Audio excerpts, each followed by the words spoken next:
Good morning, good afternoon, and good evening, especially to the people who are tuning into this A4Q World Congress from Australia and New Zealand. My name is Debbie Archer, and I'm absolutely thrilled to have with me Leanne Howard from Planet Testing and the Australia New Zealand Testing Board. I'm not going to spend time talking myself because I know that people want to hear what Leanne's going to say about test management. So Leanne, over to you. Thank you. Thanks, Debbie. Likewise, I'm not going to talk much about myself either, because any of you that's seen me presenting before knows that I get very enthusiastic about my topics, and I often run out of time before I've got a chance to talk about everything that I would like to talk about. And this is a really exciting topic for me, and something that I've been looking at for really over 10 years, and seeing how test management has changed under Agile, and what skills and competencies the new test managers need to have in order to do their job. So I'm going to crack straight on with my topic. So Agile, where are all the test managers gone? Slightly tongue-in-cheek title. So I don't want everyone to think that people that are joining me today, or people watching the presentation, that test managers are going to go away. They're certainly not. And I think even better news is that we now have an opportunity as test managers to broaden our skill set and get involved in a lot more different things than we may have in a traditional methodology. So don't worry. I'm going to give you some of the reasons behind why I think the role has changed. Some of the keep on doing, some of the don't do anymore, and some hopefully new things and new skills that you might gain in working in an Agile environment. So as I said, I've been talking about this topic really since about 2009, I guess, talking about what's happening to our role as test managers, what new skills do we need to gain, what skills do we already have that we can be using. And I'm only really going to cover the tip of the iceberg, unfortunately. But what I would like people to do is please post questions throughout, and we'll leave some time for questions and answers at the end. And also, I'm more than happy to carry on the discussions around this after this event. So I'll give you my contact details at the end, and please reach out to me and we can carry on the discussion. So your career is owned by you. Don't wait for your manager to tell you that you need new skills. Don't wait for the market to be driving those new skills and possibly you missing the boat. Make sure that you're looking at how you can develop and what you can have as part of your continuous journey for your career growth. And hopefully I'm going to inspire you today to look at what you're doing now and what you can continue doing, and what skills are still relevant to you as a test manager, and maybe give you some suggestions or some ideas about some new skills that you can have a look at. So what am I going to cover? Well, I'm going to have a look at what don't we do anymore. Maybe more importantly, what we shouldn't be doing anymore. What should we be doing instead?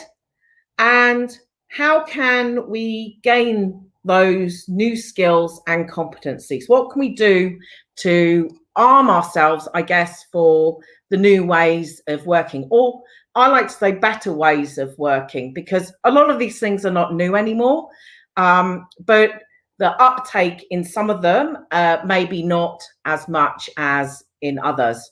So we want to really look at how we as individuals can add value to the role that we are doing. So what don't we do? Well, in an agile methodology, and I'm only really talking about agile methodologies here, although progressively that's becoming the new norm, if you like, working in an agile way and adopting business agility to make sure that we're accelerating our quality, make sure that we're delivering quicker, make sure we're putting the customer at the center of everything that we're doing. But part of that move to a more agile way of working is that everyone now becomes responsible for quality. So all of these people in the diagram or picture that I'm showing you now have a part to play in quality and producing good quality. It's not just the testers and the quality engineers that are responsible for quality anymore. So we have our product owner who is speaking with our customers, who is defining the levels of quality.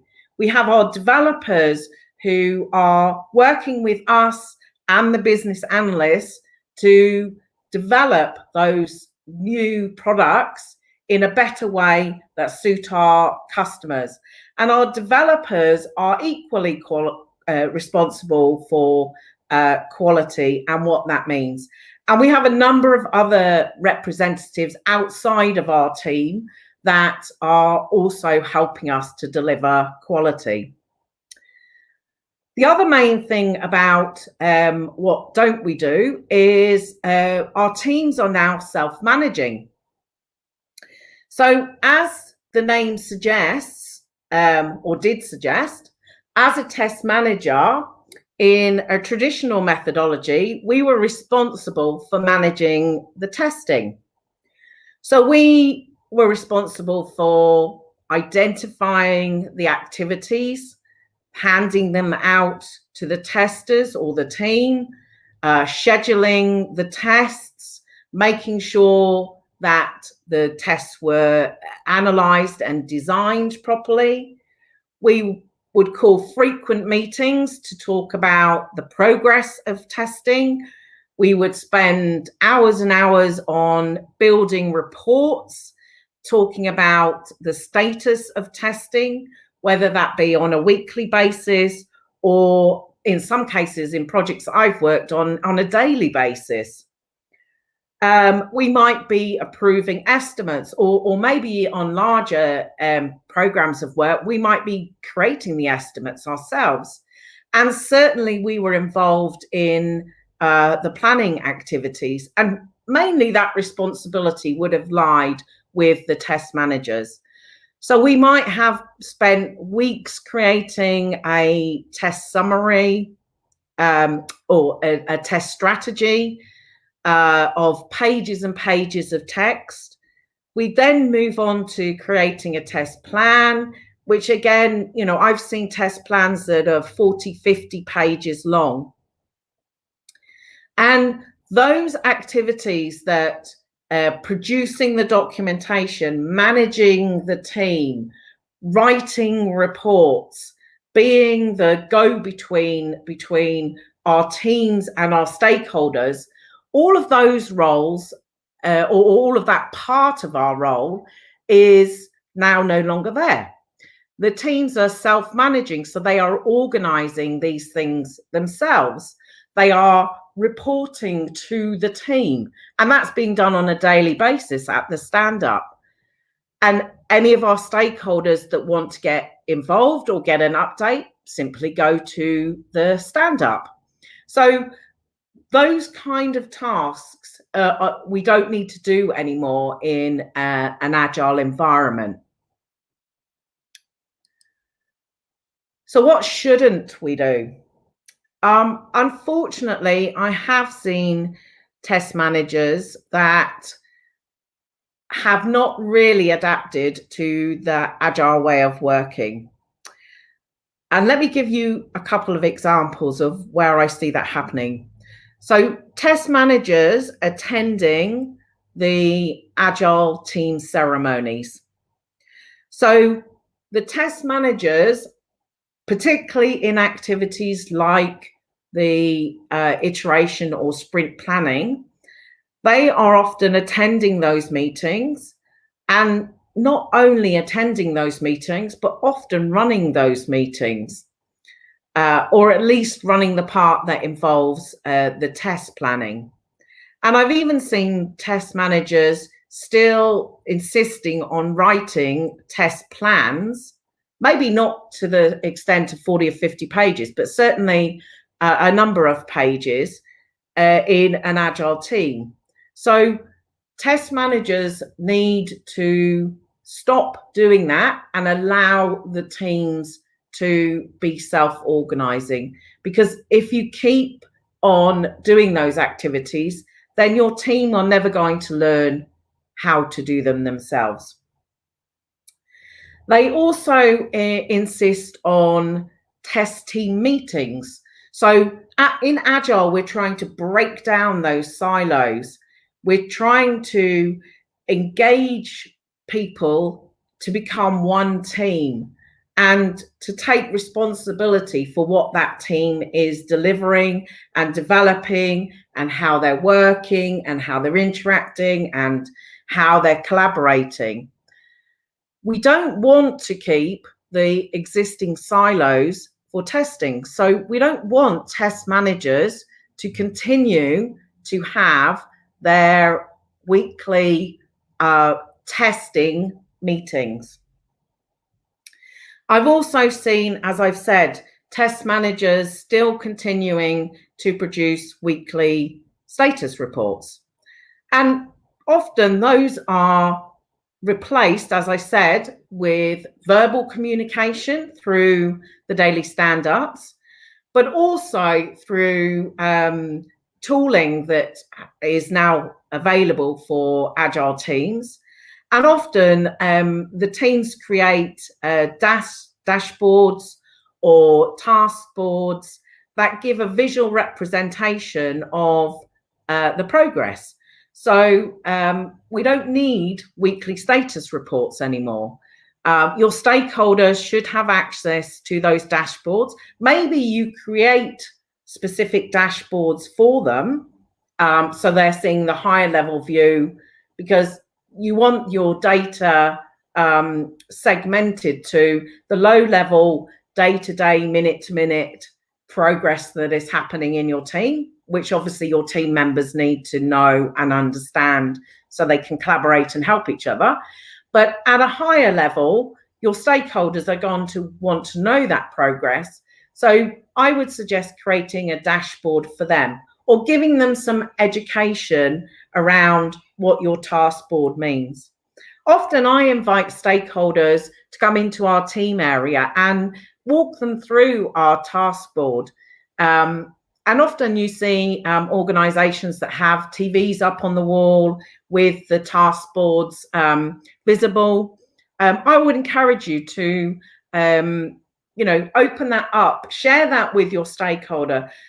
If the stakeholders get confidence that you know what you're doing, that you're on track, then they're more likely to leave you to get on with doing the job, rather than to keep pestering you about what's the progress, where are we, what are we up to, etc. And lastly, test managers, I have seen moving testers between teams. Now, the ideal is that we have what's known as sticky teams. So if your team is formed and you're working together, we want to try and keep those people working together as long as possible, or as for the life of the product. So we don't want test managers swapping people in and out of teams. So that's some examples about what we shouldn't be doing. So what should we be doing then? We seem to have got plenty of time on our hands now with all the things that we shouldn't be doing, or that we should be doing less of.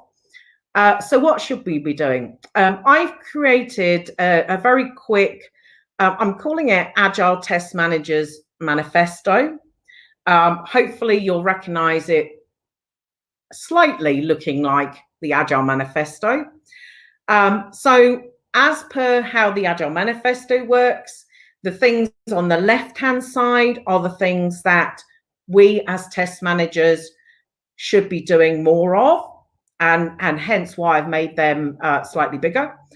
And the ones on the left-hand side are the ones that we maybe still have to do a little bit of, but we should definitely be doing less. So let me walk you through this manifesto. So the Agile test managers should be serving the teams and not managing the teams. So we need to build confidence in our teams that we're not going to take over, we're not going to manage, we're not going to tell the teams what they need to be doing, but we're actually there to serve them. So if there are roadblocks that need to be removed to help speed up your delivery, then that's what we as the Agile test managers can do. So as an example, maybe helping to look at test environments and their stability, or helping to find someone who can help with test data management, for example. So we're there to serve, not to manage. In an Agile environment, particularly when we're talking about Agile at scale, Agile test managers will be serving more of the organization and less of the team. So there's no reason why a test manager couldn't be a part of the team. And in fact, in organizations that I've worked with, if it's a very high risk project or delivery or product, then I might say you have a test manager in that team or as part of that team.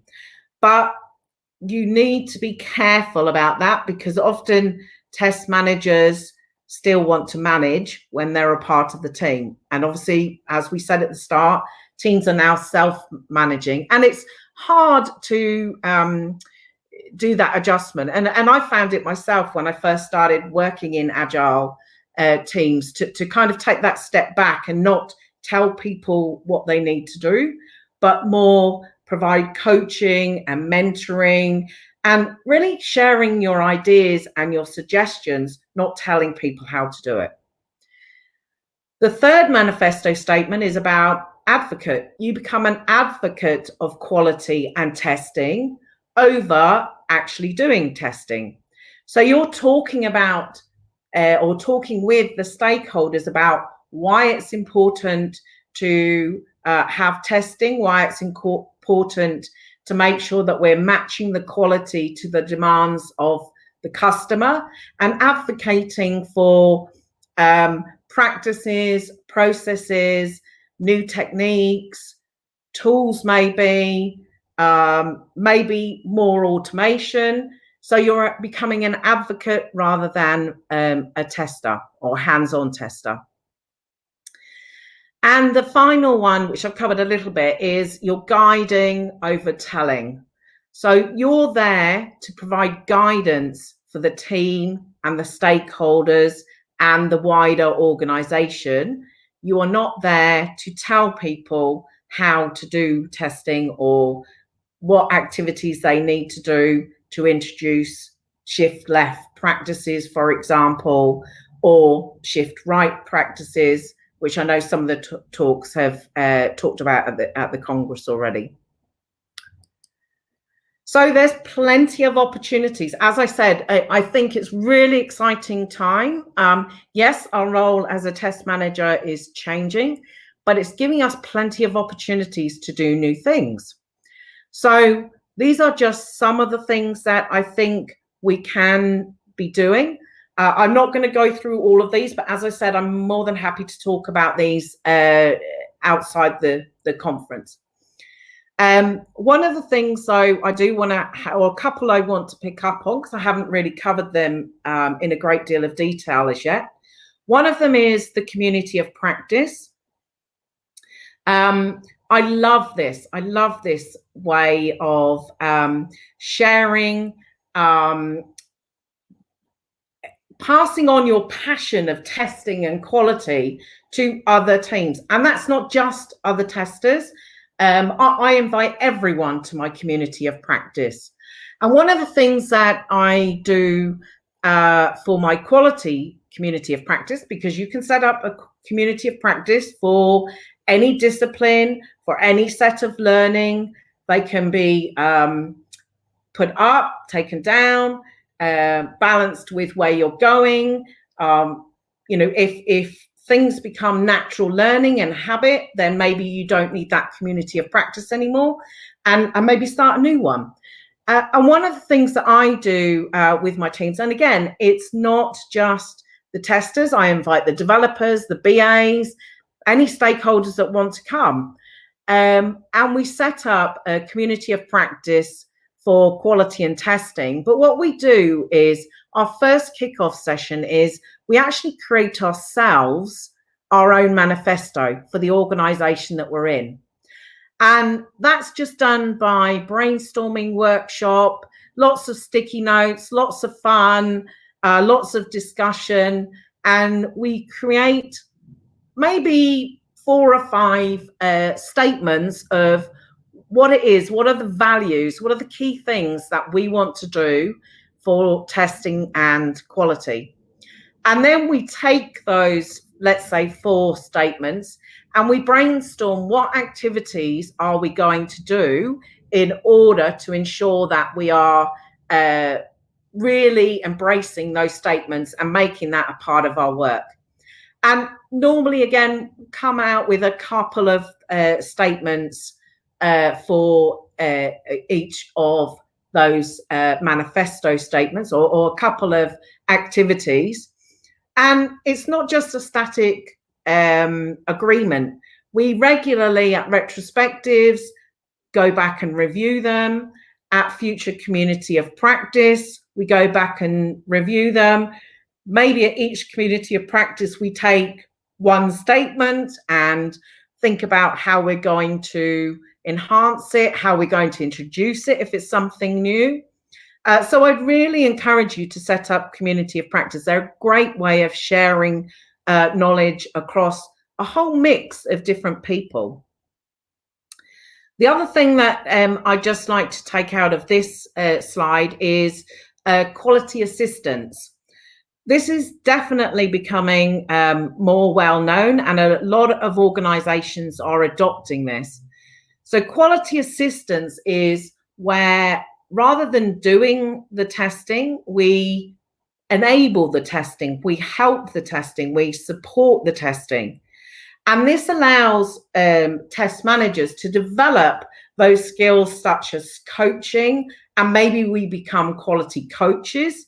It also allows us to do some training that might be involved in your quality assistance, definitely mentoring, and also facilitating meetings, facilitating different processes. So we could get involved in value stream mapping, for example, and looking at the development value stream and how we can optimize testing and quality within that value stream.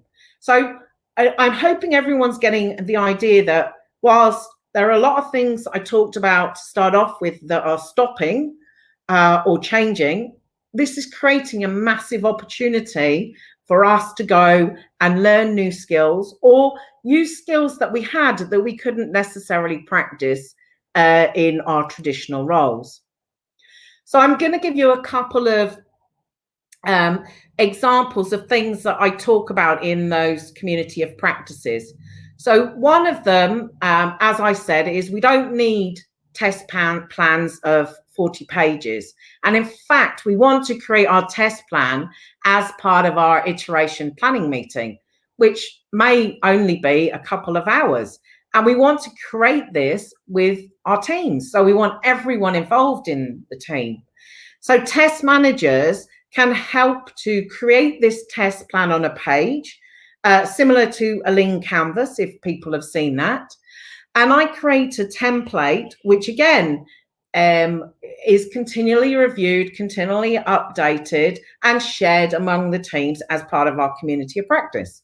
So this is one example of a test plan on a page. And change those headings to whatever suits your particular environment, your team that you're working in, your organization that you're working in. Maybe to start off with, your canvas is not quite as complex as this one. This one's one that I'm using for a team that's been running and using Agile for a little while now. And the idea is that you keep it to a page, so you're putting bullet points underneath each one of these headings. And it keeps it sharp, keeps it simple, and you're producing this during the iteration planning meeting, so there's no additional follow-up that's needed. So similar to that, and again on a page, but creating a test plan using a mind map. So again, I create a model or a template, if you like, of my mind map, which I do with my teams. So it's not me telling them how to create their test plan. It's me sharing with them what potential things that they might want to put on there. And then we use this as a mind map, and you can either write it up on a whiteboard or use a simple mind mapping tool. And we create this again as part of the discussion, as part of our iteration planning meeting. So when we leave the meeting, everyone has the same view of what it is that we've agreed to do as testing. And when you get a little more fluent at using this kind of technique, you can even start putting on names of who's going to do the testing. And that doesn't just have to be the testers, it can be the developers, and we can understand what unit testing they're going to do. I also like to use this with my teams to introduce automation first. So we look at what things can we automate straight from the planning. So we don't even need to create a manual test for these. We can automate them straight away, and the people that are doing the automation know what it is that they need to do. So all of these things that are pure checking activities or candidates for regression, which testers have to do over and over again, we want to move that out of what a tester's doing, and we want to automate that, which then frees up the testers to do much more exploratory testing. So that's two different ways that you can think about test planning on a page, either as a canvas or as a mind map. And as I said, you as a test manager are not doing this. You are introducing this technique to your teams and improving it as you go. Another thing that I like to do with my teams, and again, as part of the community of practice, is build an Agile continuum.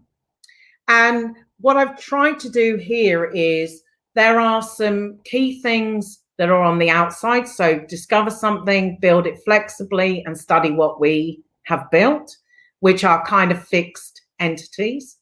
In the little cloud in the middle, that's what we want to be doing all of the time. So delivering frequently, avoiding excess formalization, using appropriate tools, exploring lots. And then the darker blue circle are some things that we might want to think about doing. So we might want to specify our product using rich examples and data, for example. Or we might want to, as I said, automate the low-level checks. Or we might want to investigate and fix defects as we go, maybe looking at root cause or identifying defect clusters. So I would encourage you again to build an Agile continuum for your team. and with your team, so that what are the key things that you want to be doing as an organization? And again, your Agile Continuum, it's almost like a sort of checklist of remindment or memory joggers of things that you should be doing as a team. And again, don't keep this as static. Please adapt it, update it based on what is needed with your teams, and let the teams themselves build on it and develop it. So how do we get some of those competencies and skills? I listened to Graham Bath's presentation yesterday, and he talked about the big five. So I've represented this as the big five of African animals, because if you haven't listened to his presentation, I really recommend you go and listen to it. And I didn't want to spoil what he was going to say. But basically what he was saying is for a new generation tester, there are 5 competencies and skills that, in his opinion, that are considered to be critical. And similarly, if you think back to what I presented when I gave you the Agile Test Manager Manifesto, there are probably 4 or 5 key competencies that we need as Agile Test Managers to build ourselves. And it's looking at that competency, deciding for your particular organization, what does an Agile Test Manager look like? You might not have the title of Agile Test Manager, you might have another title, but we still need test management skills, and we still need people to help the teams, as I said, at an organizational level, to be an advocate for testing and quality, and to be guiding the teams in how they should be working, maybe researching new techniques, new practices, new tools, for example. And there's lots of different ways that you can find new competencies, gain new competencies, listen to what is topical. So attending things like this conference, for example, or there's plenty of webinars that are available free to everyone, or joining bodies to help work with like-minded individuals, like-minded professionals, and look at how our industry is changing. So I've given a few examples there. I'm on the board of the Australia and New Zealand Testing Board, as Debbie said right at the beginning.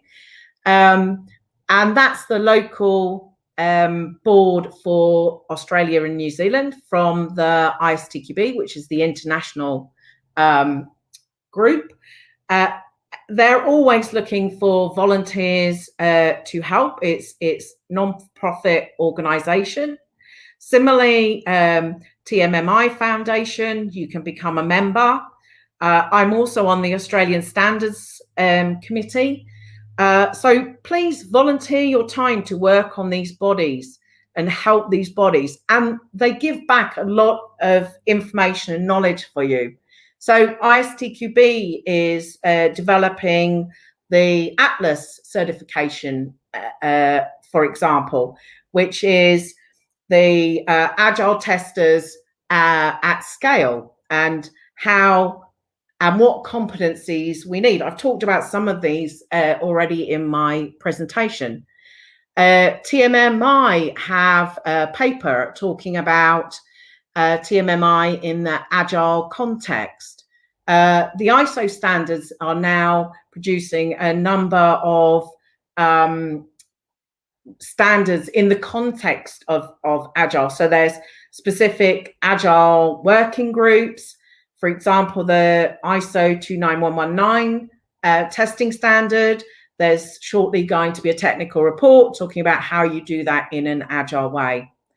And there's also things like SAFE, for example, that has a model online, and interestingly, in version 5 and 5.1, there's a lot more emphasis on quality. So there are lots of avenues that you can go and find.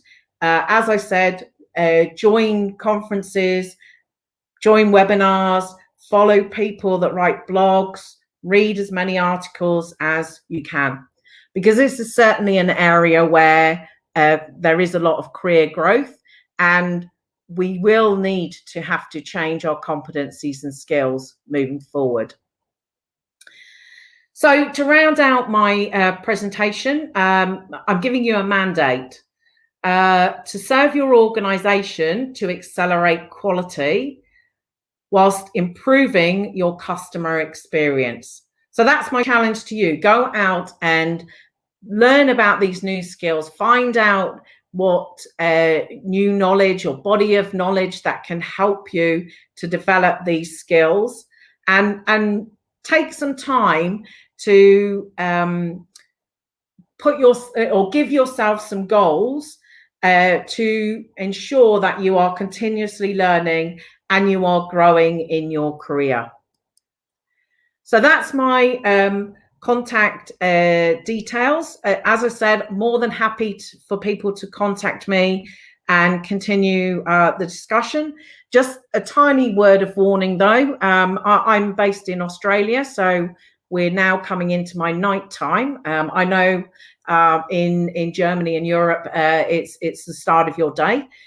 So just be conscious that I might not get back to you straight away. But please, over the next few days, or if you're listening to this as a recording, whenever you get to listen to it, if you have an idea, a suggestion, you want to bounce ideas, or even just strike up a conversation with someone who's passionate and really wants to help and support people in growing their careers. Debbie, that's it, I think, for me.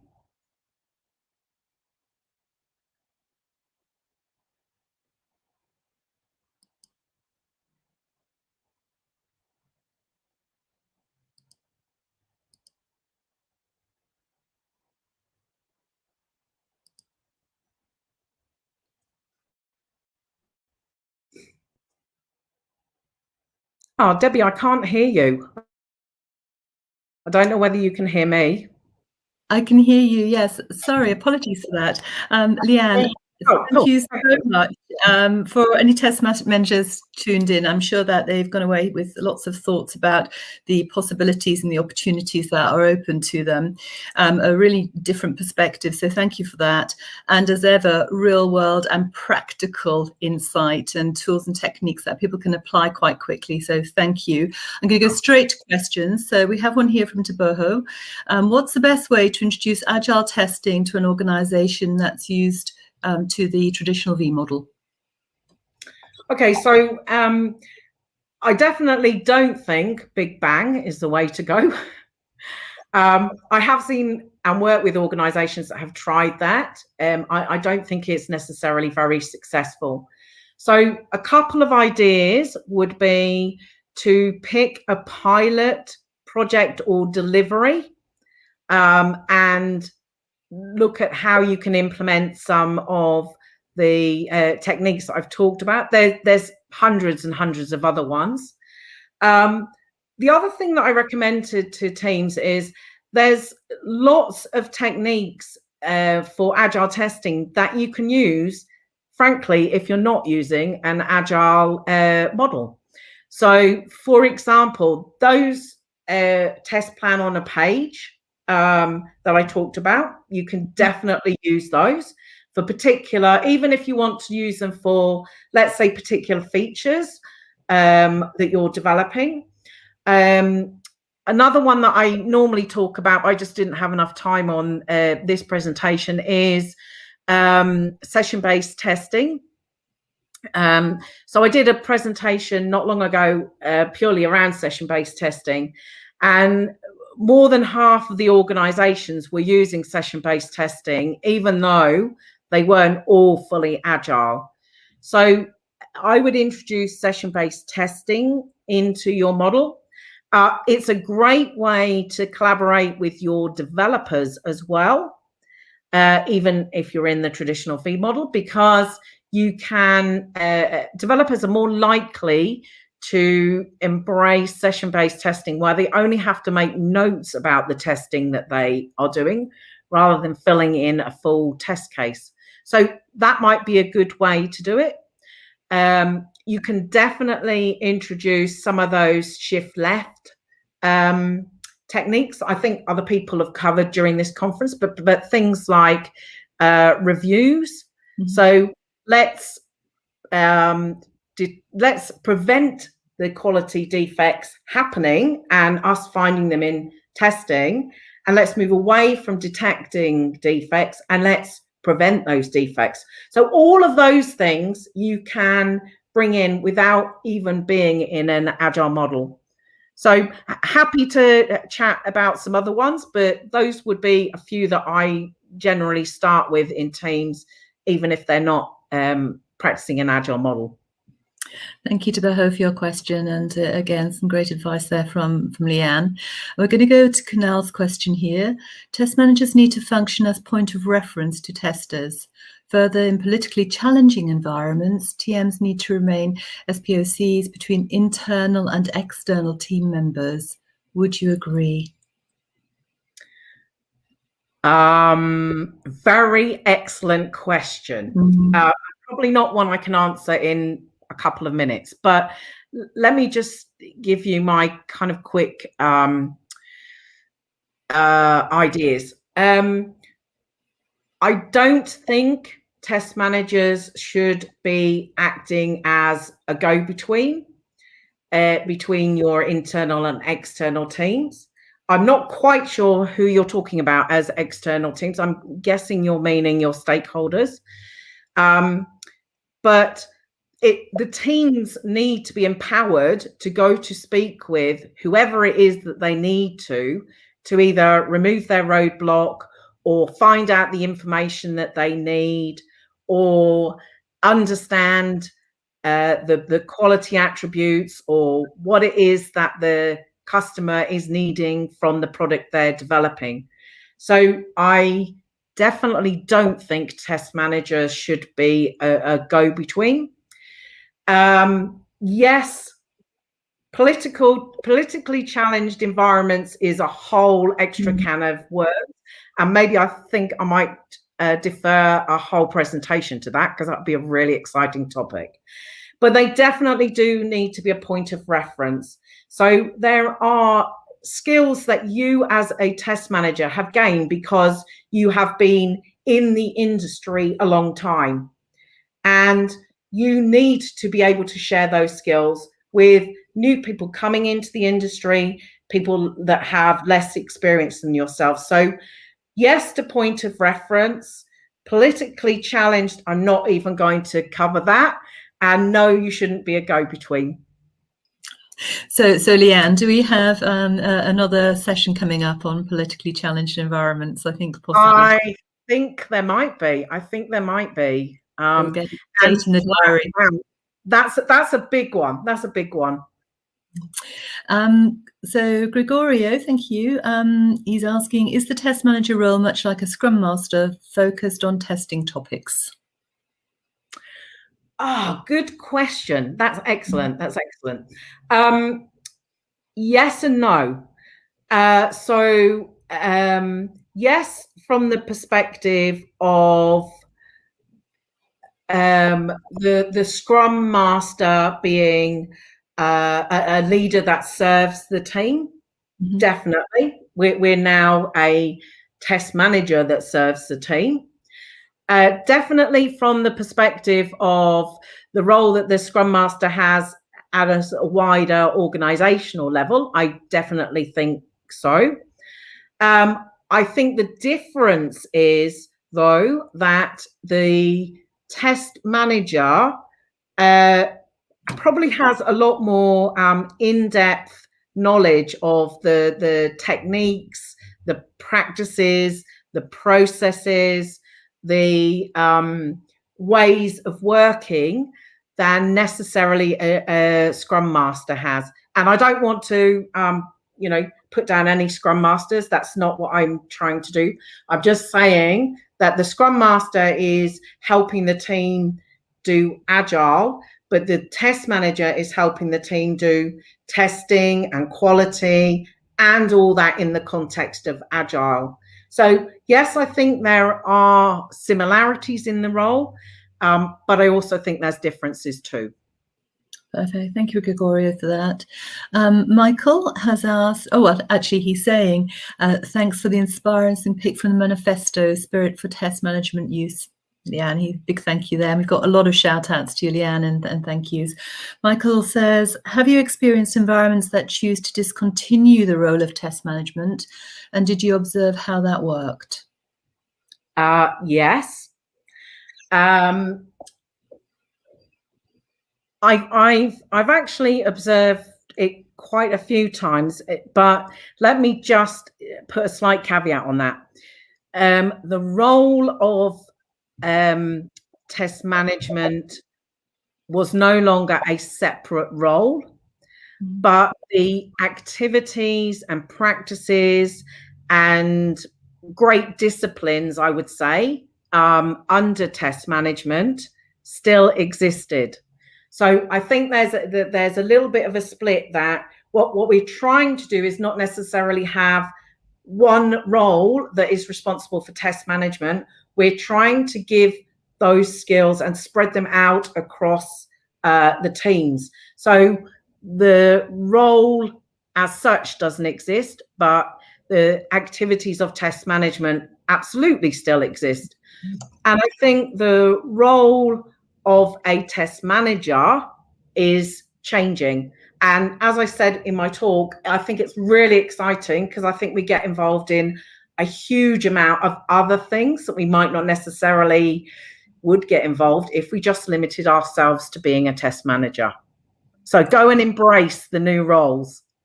Absolutely. Your excitement is just infectious. It's wonderful. From Michael here. So should we then in Agile projects rename the test manager to quality coaches just to overcome this management aspect? He's referring back to... Yep, that's exactly what I've seen some organizations doing. Again, I would just give a word of warning there. Don't just relabel something. So don't just say, here's my role of test manager, and now I'm just going to give you a different label, quality coach or whatever it is that you want to give them, and just allow them to do the same things, because that's not getting you anywhere.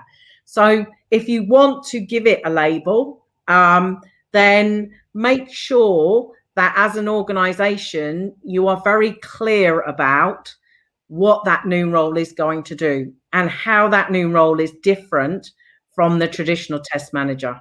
Because as we said, we want those skills, or we almost want a shift left of skills and competencies. So we want our teams, our testers, our developers, our BAs to get those test management skills, those ones that I said don't do anymore or stop doing. There's a reason why I'm telling you to stop doing them, because we want other people to be doing them, and that frees us up to do other things. So don't just relabel the role and expect people are going to do something differently. Absolutely.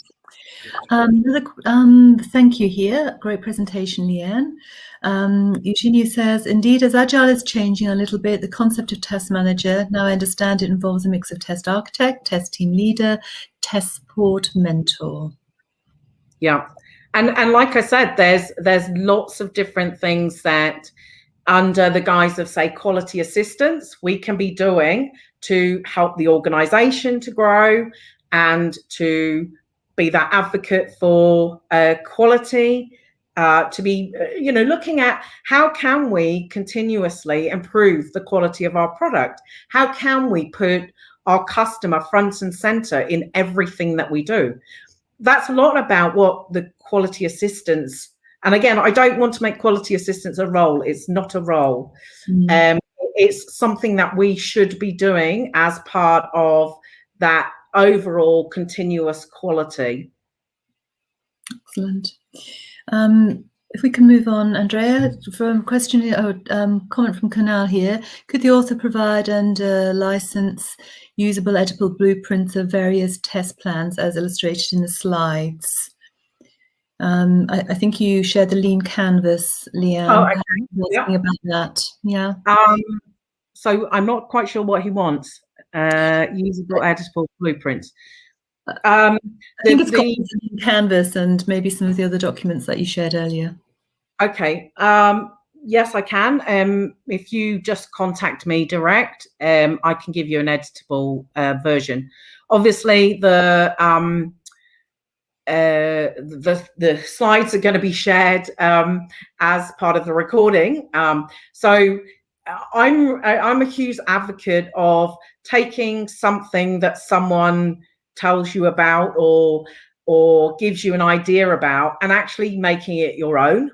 So rather than just copy the one that I presented, so the lean canvas as an example, or the mind map, how about getting your team together and brainstorming and creating your own? You've got the idea now. It's a canvas. It's one piece of paper. It's got a number of columns and boxes, effectively. So that's all you need to know about a lean canvas. And then you need to just take it and say, what are the important things for our team, for our product, for our organization, and use that. With mind maps, there's 100 tools out there that you can use to do mind maps. And, you know, when I first started, there wasn't all the tools available. Just use a whiteboard or a flip chart or, you know, worst case scenario, a piece of paper. And create your own. So I run workshops where I give the idea of the mind map or the lean canvas as part of my workshops, but I don't give them the template. I then work with them to create their own template. So that's what I would encourage you to do. Take the idea or the concept and you know, make it your own, and not just your own. If you're a test manager, make it your team own or your organization's own. That's perfect. Kunal, do drop us a little note, a little message, and if there's something else that you're specifically looking for, then we'll have a chat with Leanne and make sure we get that for you. Some positive feedback here from Petra. Very inspiring talk. Thanks a lot. I'll come back to you for sure. We're out of time, Leanne. I'm sure we could go on for another hour chatting and discussing this topic. A huge thank you to you, and a huge thank you to everybody who has tuned into this session. We're broadcasting all day at the A4Q Congress and again tomorrow. A quick little reminder to everybody that we have the Congress Hall. If I can persuade Leanne to stay up a little bit longer, I might ask her if she can join me quickly in the ISKI booth for the next 15 minutes perhaps, and then ask some questions. Yeah, and that would be really lovely, and you can talk to Leanne directly. So the Congress Hall, Andrea, can you just pop the address back on again quickly? And if you just scroll down the page, you go to Congress Hall, scroll down, you just enter the event, and it's lots of fun. So I'd highly recommend people come and say hello to us at the ISQI booth. So thank you again to everybody, and take good care. Cheerio then. Bye. Bye. Bye. Have a lovely day.